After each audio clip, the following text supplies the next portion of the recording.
जय श्री गणेश। नमस्कार, मैं आचार्य संजय द्विवेदी। मेरे समस्त प्रबुद्ध दर्शकों का मेरे चैनल पर हार्दिक स्वागत है। प्रिय दर्शकों, आज मैं राहु के राशि परिवर्तन प्रभाव को लेकर आपके सम्मुख उपस्थित हूँ। कलयुग के राजा राहु अपनी राशि का परिवर्तन करने जा रहे हैं। 1.5 वर्षों के लिए इनका गोचर अब कुंभ राशि में प्रारंभ होने जा रहा है। क्योंकि 9 ग्रहों में सर्वाधिक बड़े ग्रहों में से एक राहु, जिनका 1.5 वर्ष के लिए किसी राशि में गोचर काल होता है तथा ये सदा ही वक्री अवस्था में गोचर करते हैं। इस वर्तमान जगत में राहु एक मात्र ऐसे ग्रह हैं जो रंक से राजा बना देते हैं। अचानक ये आपको इतना प्रबल कर देते हैं, आपकी स्थिति को इतना बलवान कर देते हैं, आपको इतना ज्ञान दे देते हैं कि आप अपने क्षेत्र में अत्यंत विशेष हो जाते हैं। अब क्योंकि राहु की अपनी कोई राशि नहीं है, राहु केतु दोनों छाया ग्रह हैं, तो जिस राशि में इनका गोचर होगा उस राशि के स्वामी के गुणों को ये अपने अंदर समाहित कर लेते हैं। जिन जिन भाव से इनका संबंध बनेगा, जिन ग्रहों से इनका संबंध बनेगा, उसके अनुसार ये फल की प्राप्ति कराते हैं। अब चूंकि राहु सर्वाधिक बलवान ग्रह हैं जो सूर्य को भी ग्रहण लगा देते हैं, जो 9 ग्रहों में राजा हैं, तो निश्चित रूप से राहु का परिवर्तन सदा ही अत्यंत महत्वपूर्ण होता है, अत्यंत विशेष होता है। राहु भ्रम है, राहु छद्म है, राहु धूम्र है, राहु विष है, राहु ज्ञान भी है, राहु कूटनीति है, राहु राजनीति है, राहु एक ऐसा ग्रह है जो सामने आकर ना आकर भी आपके लिए कुछ ऐसा कर जाता जो अचंभित करने वाला होता है। आकस्मिकता के कारक राहु हैं, अप्रत्याशित लाभ देते हैं।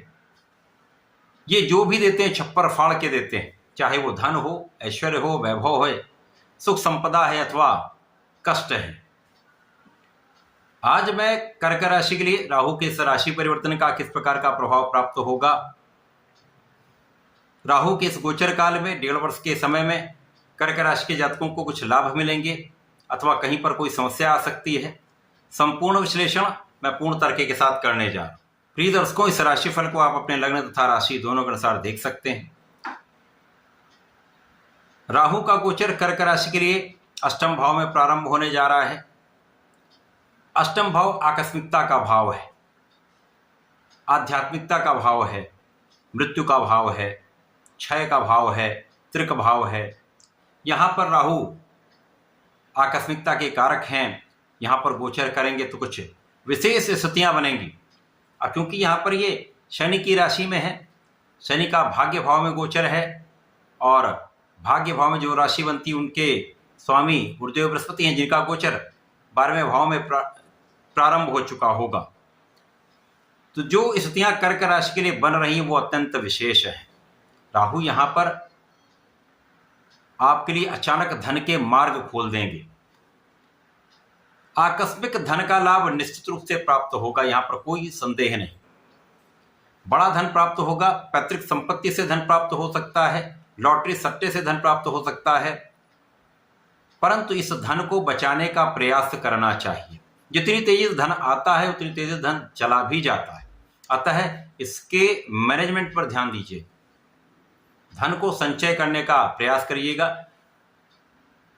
अचानक धन बड़ी मात्रा में आए या लॉटरी सट्टे से आए तो उसको पुनः लगाने का प्रयास करेंगे तो हानि की भी संभावना होती, क्योंकि राहु ऐसा ही करते हैं, आपको भ्रम देते हैं कि ये बहुत अच्छा है, इसमें बड़ा लाभ हुआ है, फिर अचानक बड़ी हानि निश्चित हो जाती है। इस समय परिवार के साथ सहयोग रखें। परिवार के बीच में निश्चित रूप से आपका संबंध उतना अच्छा नहीं रहेगा, वाणी के कारण विवाद होगा, परिवार के बीच में कुछ विवाद की संभावना भी है, अतः यहाँ पर बहुत संयम रखना होगा, धैर्य के साथ सहयोग करना होगा, वाणी पर नियंत्रण रखना होगा। इस समय में राहु आपको विदेश भेज सकते हैं। जो जातक विदेश जाना चाहते हैं, जो जातक पढ़ाई के लिए विदेश जाना चाहते हैं, उच्च शिक्षा के लिए जाना चाहते हैं, उनके लिए भी योग बन रहा है। अथवा व्यापारिक यात्राओं के लिए यह अत्यंत विशेष योग है जब आपको बड़ा धन लाभ हो सकता है, बड़े लाभ की प्राप्ति हो सकती है। यद्यपि यहाँ पर कुछ धन व्यय होगा, राहु के गोचर काल में राहु आपका कुछ व्यय बढ़ाएंगे, परंतु आपके सुख सुविधाओं को भी बढ़ाएंगे। आपके लिए भूमि भवन वाहन का भी योग बना रहे हैं।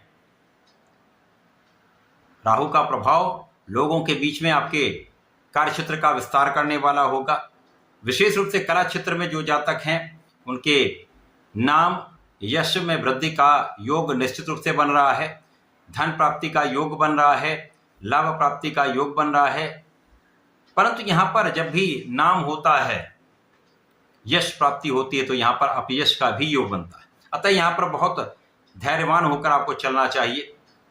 बिना कारण से किसी विवाद में पड़ने से बचना चाहिए। कोई भी ऐसा कार्य ना करें जिससे अपयश का योग बने। प्रयास करें, अपने पर नियंत्रण रखें, अपने मन पर नियंत्रण रखें। इस समय में माता के स्वास्थ्य में कुछ समस्या हो सकती है, माता का ध्यान रखें। परंतु इस समय में आपके भूमि भवन वाहन का लाभ आपको प्राप्त होगा, उसका सुख आप लेने वाले हैं। इस समय में कुछ आध्यात्मिक यात्राएं हो सकती हैं। आपको आध्यात्मिक यात्राओं में आनंद की अनुभूति भी होगी, लाभ भी होगा, कुछ व्यय होंगे, परंतु ये धर्माचरण के कार्यों में होंगे तो किसी प्रकार की कोई समस्या नहीं। यहाँ पर आपके स्वास्थ्य में कुछ कमी हो सकती है, यदा कदा कुछ स्वास्थ्य समस्याएं होंगी।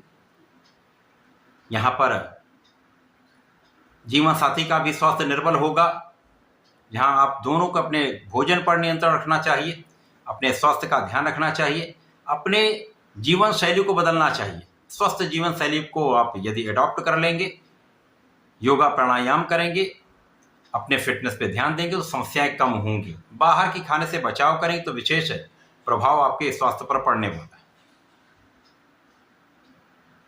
राहु का प्रभाव इस पूरे 1.5 वर्ष के समय में आपके लिए धन के बड़े योग बनाने वाला है, पैतृक संपत्ति से लाभ देने वाला है। परंतु यहाँ पर आपको अपने स्वास्थ्य पर, अपने माता के स्वास्थ्य पर, अपने जीवन साथी के स्वास्थ्य पर ध्यान देना चाहिए।